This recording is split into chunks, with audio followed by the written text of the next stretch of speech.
Hello बच्चों, welcome to our next part of photosynthesis. ठीक है, तो ये हमारा फोटोसिंथेसिस का पार्ट थर्ड वीडियो है। इससे पहले हमने 2 लेक्चर्स कवर कर लिए हैं फोटोसिंथेसिस के। तो अगर आप चैनल पर नए हैं तो आप पिछला वीडियो दोनों देख कर आइए। ठीक है, आप दोनों देख कर आएंगे तो आपको ज़्यादा ईजिली रहेगी तीसरा समझने के लिए। ठीक है, तो चलिए स्टार्ट करते हैं हम अपना थर्ड वीडियो। ठीक है, देखिए इसमें क्या पढ़ना है। जनरली हमने पिछले 2 लेक्चरों में क्या पढ़ा है, हमने पिछले 2 लेक्चरों में पढ़ा है कि फोटोसिंथेसिस क्या होती है और उसमें इक्वेशन में कौन कौन सा जो हमारा कंपोनेंट है वो कौन कौन सा इस्तेमाल होता है, और उसके बाद हमने पढ़ा कि उसका इफ़ेक्ट क्या होता है। जैसे हमने पहले लेक्चर में क्या पढ़ा था, हमें पढ़ा था कि इक्वेशन क्या होता है, हमारा फोटोसिंथेसिस का इक्वेशन होता है। दूसरे पार्ट में हमने पढ़ा क्लोरोप्लास्ट का स्ट्रक्चर और किस पे क्या इफेक्ट पड़ता है, मतलब हमारे इक्वेशन पे CO2 का क्या इफेक्ट पड़ता है, सनलाइट का क्या इफेक्ट पड़ता है, इन सब का हमारे फोटोसिंथेसिस के इक्वेशन पे क्या इफेक्ट पड़ता है, हमने ये पढ़ा।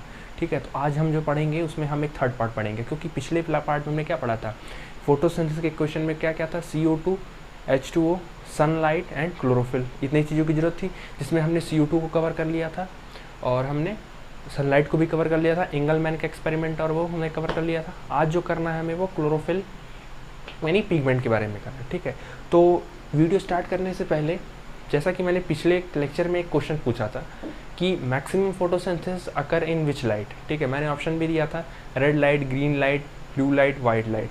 तो कुछ बच्चों ने कमेंट किया, मैक्सिमम बच्चों ने रेड और ब्लू ही दिया था। ठीक है, मैंने मैसेज चेक किए थे तो उसमें सब लोगों ने वही दिए थे। एक्चुअली जो आंसर आपने दिया था वो सही नहीं था। ठीक है, मैंने ऑप्शन में क्या लिखा था, मैंने ऑप्शन में लिखा था, मैंने एक ऑप्शन दिया था आपको रेड, एक ऑप्शन दिया था आपको ब्लू और एक ऑप्शन दिया था आपको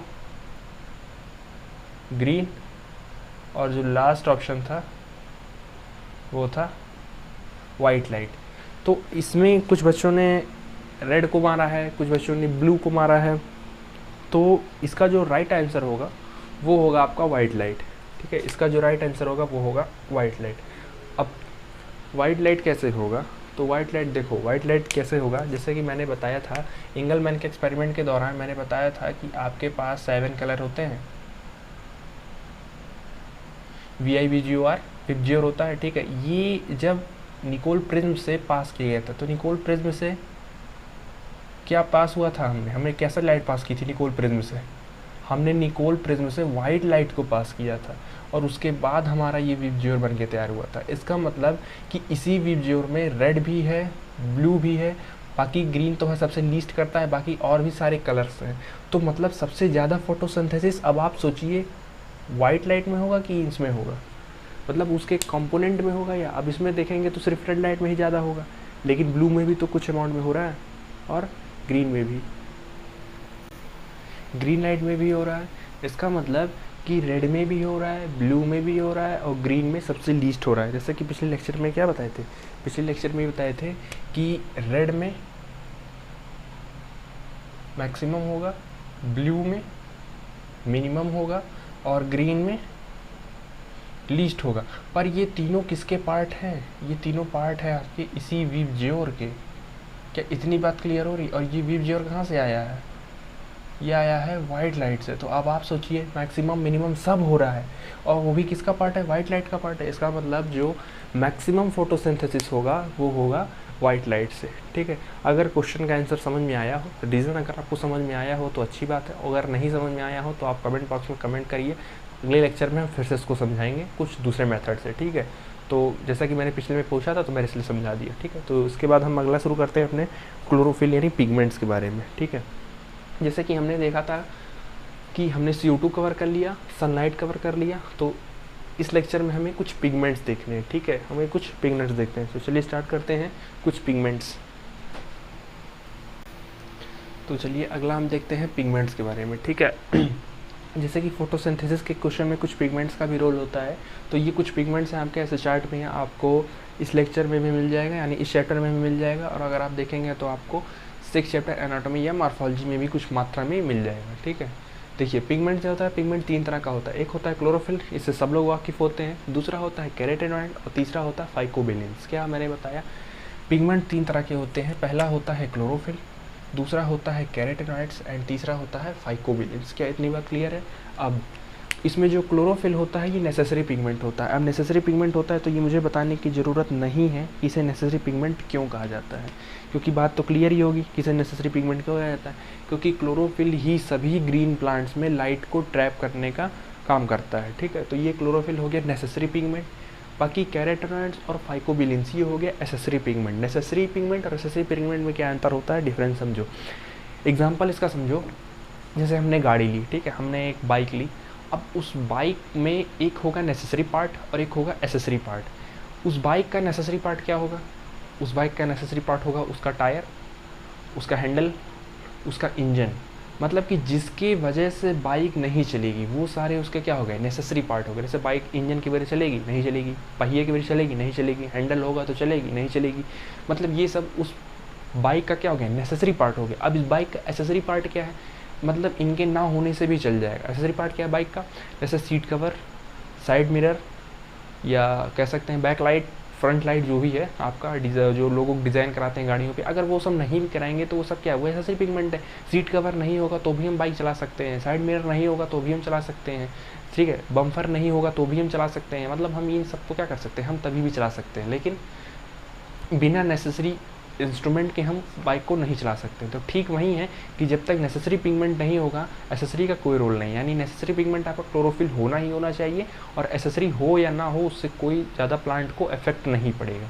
इतनी बात क्लियर है? अब इसके बाद मैंने लिखा है कि क्लोरोफिल और कैरोटीनॉइड ये दोनों वाटर इनसॉल्युबल होते हैं, फैट सॉल्युबल होते हैं। इसे ठीक है, इसे स्टार बना के लिख लो। ये बोर्ड, ये आपके स्कूल वाले पेपर में ये ज़रूर पूछा जाएगा। ठीक है, 1 नंबर का क्वेश्चन बनता है। अब तो पैटर्न भी चेंज कर दिया है, तो ये MCQ टाइप का आएगा। तो उसमें आपसे पूछा जाएगा कि which of the followings are water insoluble, chlorophyll, carotenoid, phycobilins, both A and B। ठीक है, ऐसे करके दे देंगे। तो ये अच्छे से याद कर लो कि क्लोरोफिल और कैरोटीनॉइड्स ये दोनों कैसे हैं, वाटर इनसॉल्युबल हैं और फैट सॉल्युबल हैं।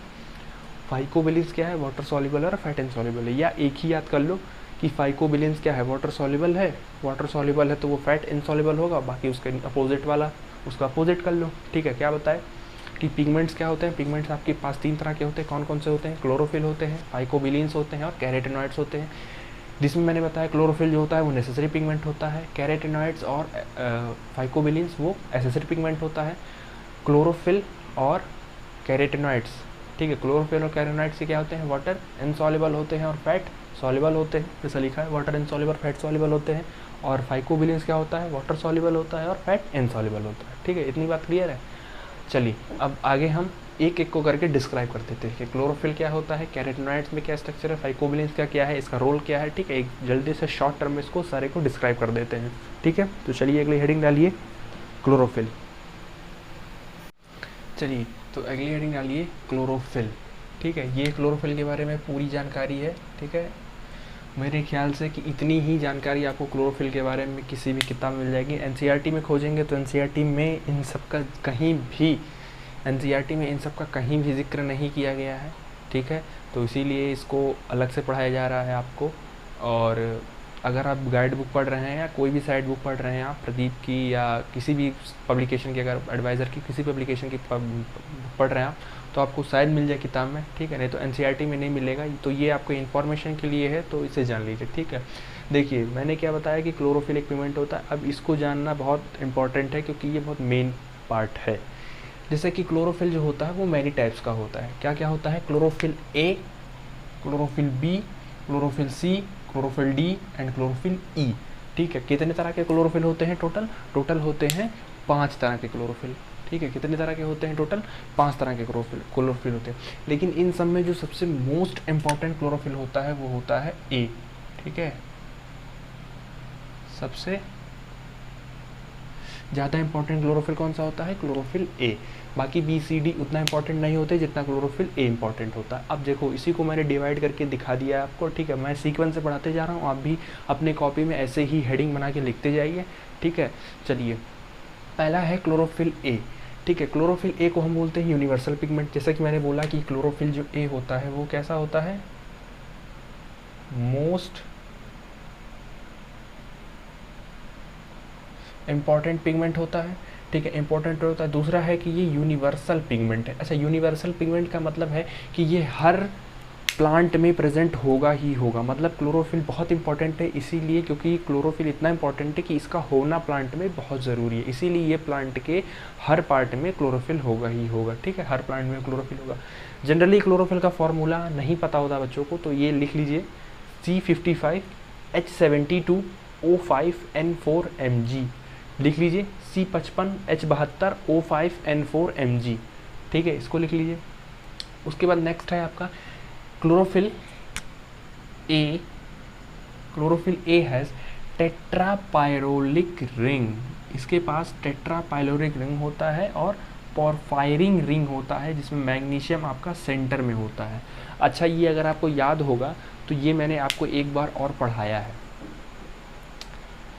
नहीं सर, ठीक है, देखिए ये मैंने आपको मिनरल न्यूट्रिशन में पढ़ाया था। अगर आपको याद होगा तो मैंने भी वहाँ भी एक एलिमेंट का जिक्र किया था।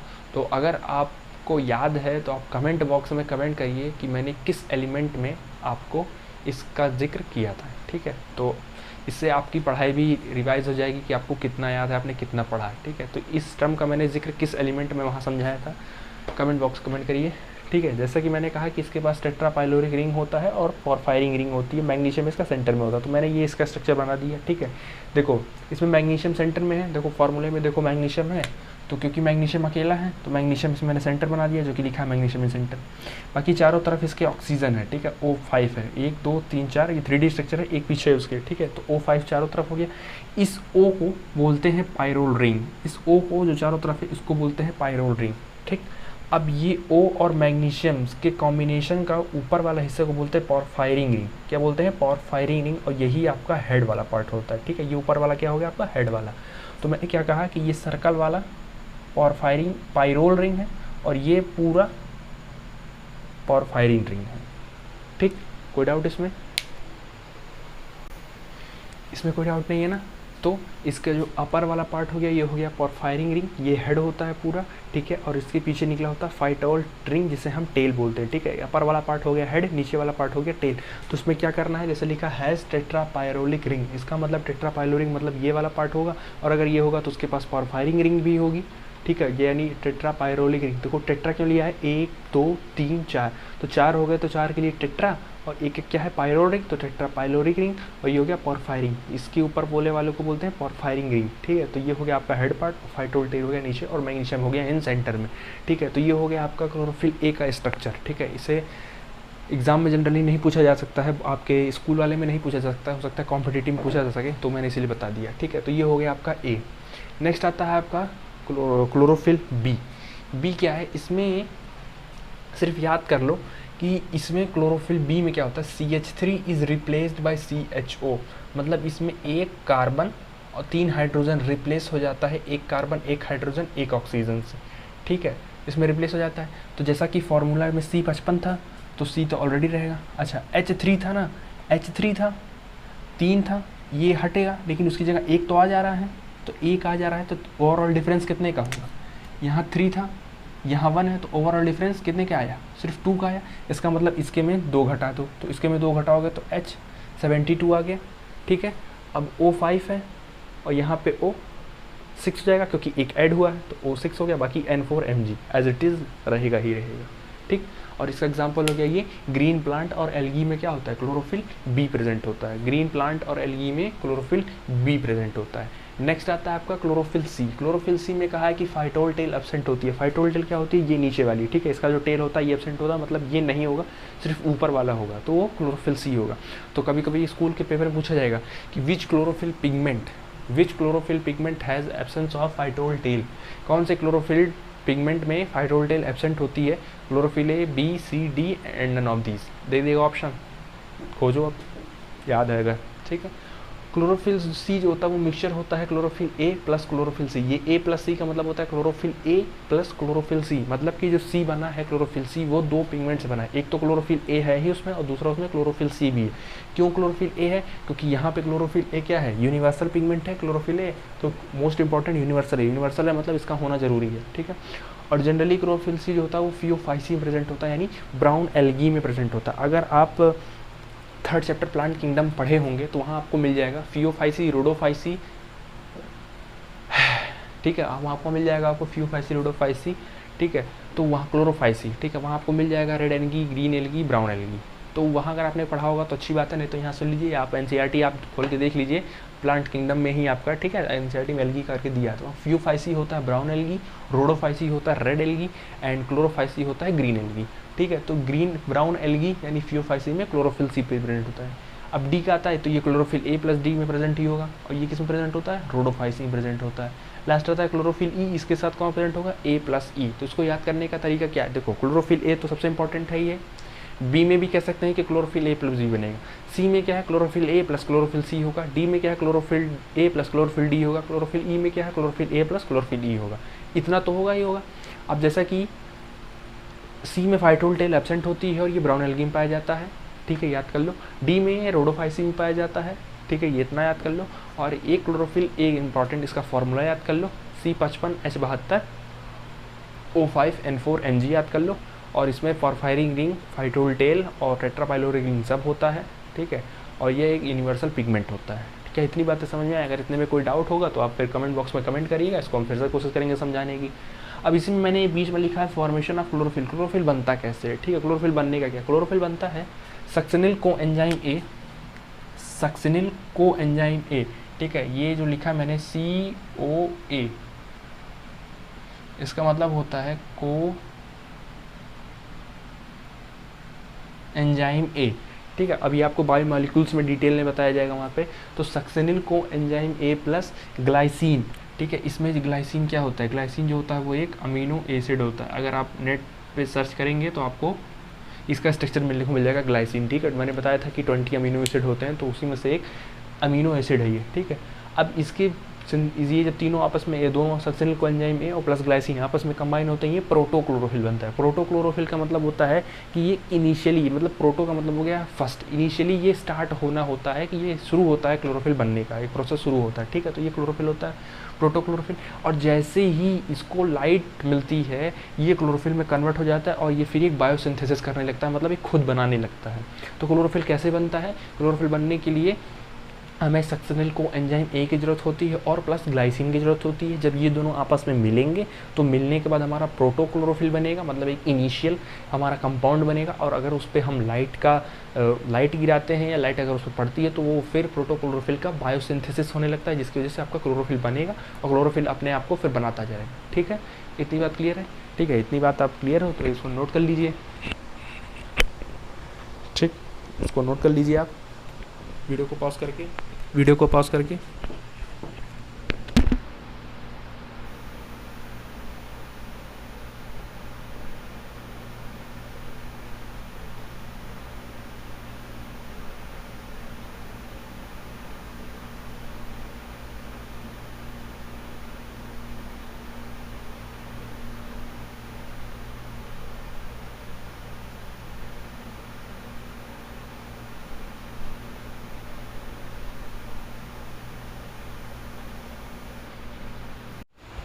चलिए, अगला हमारा पिगमेंट है कैरोटीनॉइड, ठीक है। हमने क्या देखा था, हमने 3 देखा था ना, कौन कौन सा, एक देखा था क्लोरोफिल, दूसरा देखा था कैरोटीनॉइड और तीसरा देखा था फाइकोबिलिन्स। तो हमने क्लोरोफिल को कंप्लीट कर लिया, हमने क्लोरोफिल को पूरा चेक कर लिया और आपने देख भी लिया, समझ में आ गया होगा।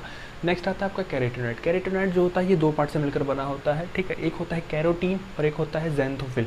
मेरे ख्याल से सभी लोगों ने कैरोटीन का नाम सुना होगा, सुने हो कि नहीं सुने हो, कैरोटीन का नाम सुना होगा, ठीक है, कैरेटीन नहीं, कैरोटीन। कैरेटीन तो शैम्पूल के प्रचार में आता है, ठीक है, कैरेटीन होता है बाल में, ठीक है, वो नहीं, कैरोटीन, ठीक है। कैरोटीन और ज़ैंथोफिल। कैरोटीन में होता है कार्बन प्लस हाइड्रोजन होता है, ज़ैंथोफिल में कार्बन हाइड्रोजन ऑक्सीजन होता है, ठीक है, यानी ये ऑक्सीजन कंटेनिंग कंपाउंड होता है, ठीक। अब ये कैरोटीन जो होता है वो 3 तरह का होता है, alpha carotene, beta carotene and gamma carotene.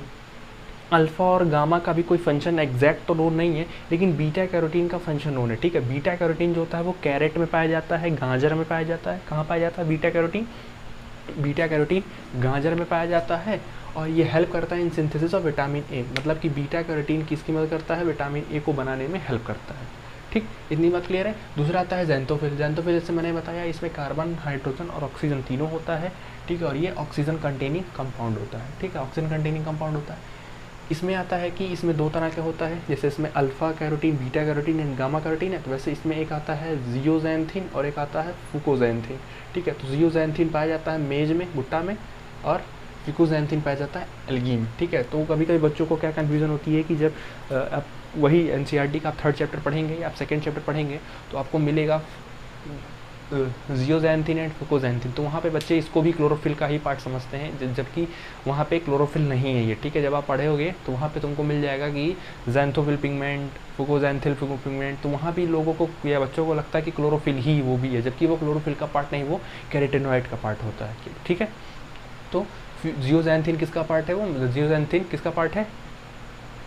Carotenoids का पार्ट है। ठीक है, चलो, और फुकोजैंथिन किसका पार्ट है? वो भी कैरोटेनॉइड्स का पार्ट है। जियोजैंथिन कहाँ पे पाया जाएगा? मेज में। और फुकोजैंथिन कहाँ पे पाया जाएगा? एल्गी में पाया जाएगा। ठीक है, कैरोटीन कितने तरह का होता है? Alpha carotene, beta carotene and gamma carotene. Alpha gamma का कोई फंक्शन नहीं नोन है। बीटा का फंक्शन, बीटा कहाँ पाया जाता है? कैरेट में पाया जाता है। और कहाँ पे क्या कर इसका हेल्प है? Help in synthesis of vitamin A. ठीक है, इतनी बातें क्लियर है। अब हम नेक्स्ट देख लेते हैं फंक्शन ऑफ कैरोटेनॉइड्स। क्या कैरोटेनॉइड्स का फंक्शन क्या होता है? इसका सिर्फ दो फंक्शन है, एक है synthesis in ABA hormone and convert nascent oxygen, ठीक है, इन O2 मॉलिक्यूल। इसको क्या बोलते हैं हम, जो ऐसे लिखा होता है, इसको बोलते हैं नेसेंट ऑक्सीजन। जैसे हाइड्रोजन किस फॉर्म में होता है? H2 के फॉर्म में होता है, लेकिन अगर ये सिर्फ H के फॉर्म में और ये ब्रैकेट के फॉर्म में, तो इसको हम बोलते हैं नेसेंट हाइड्रोजन। ऐसे सेम N2 है और ये अगर N के फॉर्म में है तो ऐसे लिखेंगे ऑक्सीजन है, और अगर ये ऐसे है तो इसको, और ये बहुत ही रिएक्टिव होता है। ठीक है, ये बहुत ज़्यादा कह सकते हैं कि ये बहुत नेसेंट, जो भी चीज़ें नेसेंट में होती हैं, नेसेंट ऑक्सीजन, नेसेंट हाइड्रोजन, तो ये सब जो बहुत ज़्यादा रिएक्टिव होती हैं। अब फंक्शन ऑफ कैरोटेनॉइड क्या है कि सिंथेसिस इन एबीए हार्मोन, जैसे कि अभी 15 चैप्टर, इस चैप्टर का प्लांट फिजियोलॉजी का भी 15 चैप्टर्स अपलोड नहीं किया गया है। इसमें आपको प्लांट ग्रोथ और रेगुलेटर के बारे में पढ़ाया जाएगा। तो यहाँ तक कि मुझे याद है सभी लोगों ने, ठीक है, आप लोगों ने पढ़ा होगा कि क्लास 10th में आपको प्लांट हार्मोन के बारे में पढ़ाया गया होगा। Auxin, gibberellin, cytokinin, ethylene and abscisic acid. वही जो एब्सिसिक एसिड है ना, वही आपका एबीए हार्मोन है। एब्सिसिक एसिड, ए बी का मतलब एब्सिसिक, ए का मतलब एसिड। तो ये कैरोटेनॉइड जो होता है एबीए हार्मोन को बनाने में हेल्प करता है। अब इसको एबीए से बनने से क्या होता है, अगर आपको 10th में पता होगा, आपको पढ़ाया गया होगा तो अच्छी बात है, नहीं तो फिर जब इसका सेट पढ़ाएंगे तो आपको बताएंगे। ठीक है, तो ये एबीए को बनाने में हेल्प करता है। दूसरा, convert nascent oxygen into O2 molecule. तो ये अभी आपको कुछ देर में फोटोसिंथेसिस जब पढ़ाएंगे तो वहाँ पे आपको लाइट रिएक्शन बताएंगे, तो वहाँ आपको दिखाएंगे कि जो ऑक्सीजन होता है वो पहले एक नेसेंट ऑक्सीजन निकलता है, फिर ऐसे रिएक्शंस प्रोसीड होते जाएंगे, फिर अगला नेसेंट ऑक्सीजन निकलेगा, फिर ऐसे निकलता जाएगा। तो क्योंकि अगर कोई जोड़ने वाला नहीं होगा तो सिर्फ नेसेंट ऑक्सीजन ही निकलता जाएगा। तो कैरोटेनॉइड क्या करता है, उन सभी नेसेंट ऑक्सीजन को जल्दी जल्दी जोड़ते उनको O2 में कन्वर्ट करता जाता है और उसको उस रिएक्शन से बाहर करता जाता है, यानी उस प्लांट से वो बाहर करता है एज अ बाय प्रोडक्ट जो हमें मिलता है। ठीक है, तो ये दो फंक्शन याद रखो कैरोटेनॉइड का। क्या करता है, ये नेसेंट ऑक्सीजन को कन्वर्ट करता है O2 मॉलिक्यूल में, और ये एबीए का सिंथेसिस करता है। ठीक है, तो इतना नोट कर लो वीडियो को पॉज करके।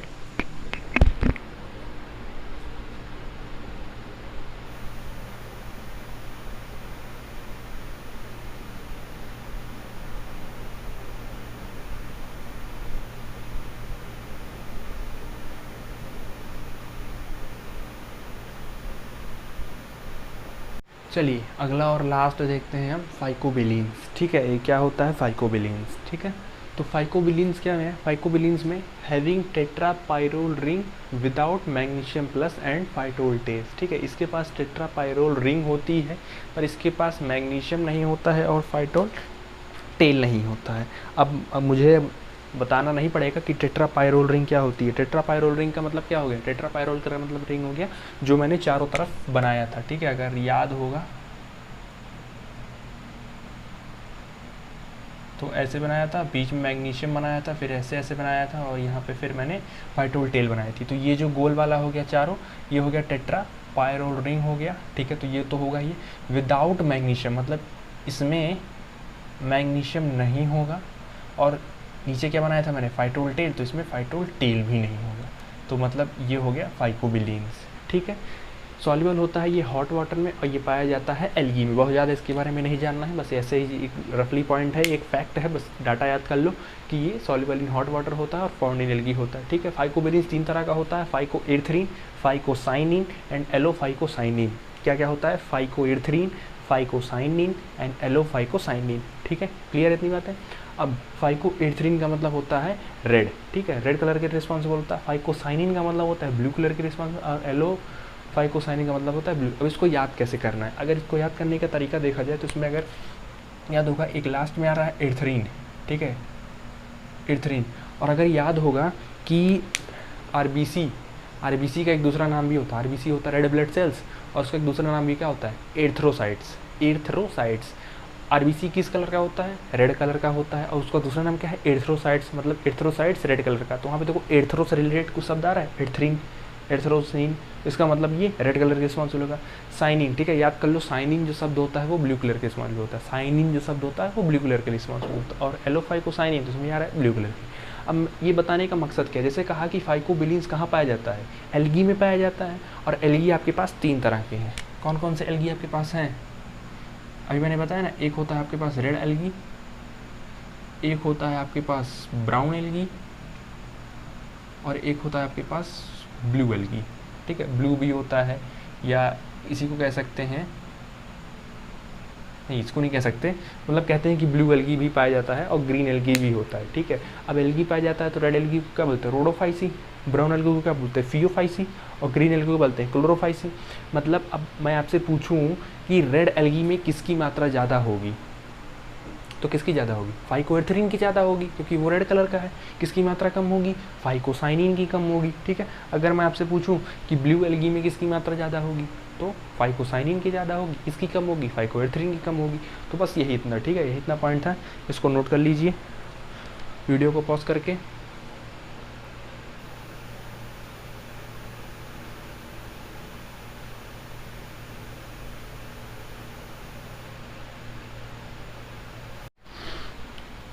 तो उम्मीद करते हैं कि आपको इतना मैंने जितना भी आज पढ़ाया उतना आपको सब समझ में आ गया होगा। ठीक है, मैंने आपको आज क्या पढ़ाया? मैंने आज आपको क्लोरोफिल के बारे में बताया, यानी मैंने आपको पिगमेंट के बारे में बताया। टोटल कितने तरह के पिगमेंट होता है, एक बार जल्दी से रिवाइज कर लेते हैं। टोटल कितने तरह के पिगमेंट होते हैं? 3 तरह के। कौन कौन से? एक होता है क्लोरोफिल, दूसरा हो गया कैरोटीनॉइड्स, और तीसरा हो गया फाइकोबिलिन्स। क्लोरोफिल आपको मैंने कितने तरह के बताए? 5 तरह के, A B C D E। ए जो होता है वो यूनिवर्सल पिगमेंट होता है। ठीक है, इसका फॉर्मूला मैंने क्या बताया? C55 H72 C55 H72 O5 N4 Mg। ठीक है, ये मैंने बताया। और उसके बाद आपको नेक्स्ट मैंने इसमें क्लोरोफिल बी के बारे में बताया, इसमें आपको ए के बारे में बताया, फाइटोल्ड्रिन क्या होता है, उसमें प्रेजेंट होता है, मैग्नीशियम इन सेंटर होता है। ठीक है, बी में आपको बताया, सी बताया, डी ई, ठीक है, यहाँ तक वो बताया। फिर आपको बताया कि कैसे कैसे आपका क्लोरोफिल सिंथेसाइज होता है। सक्सेनिल को एंजाइम प्लस ग्लाइसिन के प्रेजेंस में प्रोटोक्लोरोफिल बनता है, फिर उसके लाइट के प्रेजेंस में आपका क्लोरोफिल बनता है, जो किसका बायोसिंथेसिस होता है। ठीक है, उसके बाद मैंने आपको नेक्स्ट पार्ट बताया, कैरोटीनॉइड्स बताया, जिसमें आपको मैंने कैरेटीन और ज़ैंथोफिल बताया। ठीक है, जिसमें आपको carotenoid alpha beta gamma, alpha और गामा का कोई नहीं है, बीटा कैरेट में पाया जाता है, विटामिन ए के सिंथेसिस करता है। फिकोजैंथिन एंड जियोजैंथिन मेज में फिकोजैंथिन इन एल्गिन पाया जाता है, ये आपका ज़ैंथोफिल का हो गया। और आपका कार्बन हाइड्रोजन ऑक्सीजन का और उसके कंटेनिंग कंपाउंड होता है वो। ठीक है, और लास्ट आपको फाइकोबिलिन्स बताएं, सॉल्युबल इन हॉट वाटर होता है, फाउंड इन एल्गी होता है, फाइकोसाइनिन, फाइकोएरिथ्रिन और एलोफाइकोसाइनिन का ये 3 पार्ट से बना होता है। इसमें फाइटोल टेट्राबाइलोरिन होता है, इसमें मैग्नीशियम नहीं होता है सेंटर में, और फाइटोल्टिल भी इसमें एब्सेंट होती है। और अगर आपको याद होगा तो क्लोरोफिल सी में भी फाइटोल्टिल एब्सेंट थी। ठीक है, तो यही छोटी छोटी बातें हैं, आप इसको याद रखिए। ठीक है, तो वीडियो को यहीं पे रोकते हैं, अब आगे नहीं बढ़ते हैं। लेकिन मैं एक बात और बता दूं कि हम नेक्स्ट पार्ट में क्या पढ़ेंगे। ठीक है, मैं अभी से बता दूं जिससे आपको नेक्स्ट पार्ट के आने की थोड़ी सी एक्साइटमेंट बनी रहे। ठीक है, अभी थोड़ा सा दिक्कत वीडियो आने में इसलिए हो रही है क्योंकि मेरा पेपर आने वाला है, तो इसीलिए थोड़ा वीडियो 1-2 दिन गैप हो जा रहा है। लेकिन जैसे ही मेरा पेपर ख़त्म होता है फिर हम रेगुलरली रोज़ एक 2 वीडियो रोज़ अपलोड करते रहेंगे। ठीक है, तो अभी थोड़ा सा दिक्कत है, तो आप थोड़ा सा मैनेज करिए, ठीक है। नेक्स्ट पार्ट जो हमारा आएगा वो आएगा स्टेप ऑफ फोटोसिंथेसिस। और जो फोटोसिंथेसिस आपका होता है वो होता है लाइट रिएक्शन या डार्क रिएक्शन, जिसमें बच्चे बहुत ज़्यादा परेशान होते हैं, बुक में पढ़ते हैं, उनको समझ में बिल्कुल नहीं आता है कि लाइट रिएक्शन क्या होता है, डार्क रिएक्शन क्या होता है, लाइट रिएक्शन का प्रोडक्ट क्या होता है, डार्क रिएक्शन का प्रोडक्ट क्या होता है, उनको ये सब बातें बहुत समय दिक्कत होती है समझने में, ठीक है। तो नेक्स्ट पार्ट हम इसी पे क्लियर करेंगे। अब दोनों तो एक पार्ट में हो जाएगा, तो पहले हम इंट्रोडक्शन देंगे इसके बारे में, लाइट रिएक्शन क्या होता है, डार्क रिएक्शन क्या होता है, फिर हम लाइट रिएक्शन आपको समझाएंगे, फिर डार्क रिएक्शन समझाएंगे, ठीक है। तो ये मैं आपसे ये कहना चाहूँगा कि आप यहाँ से लगभग अभी जो 3 पार्ट है उसको कोई, ठीक है, आप नहीं भी पढ़ते हैं तो जाएगा, लेकिन यहाँ से आप एक भी पार्ट मत छोड़िएगा, ठीक है। पार्ट 4 से आप एक भी वीडियो मत छोड़िएगा, सारी वीडियो को कंटिन्यूसली देखिएगा।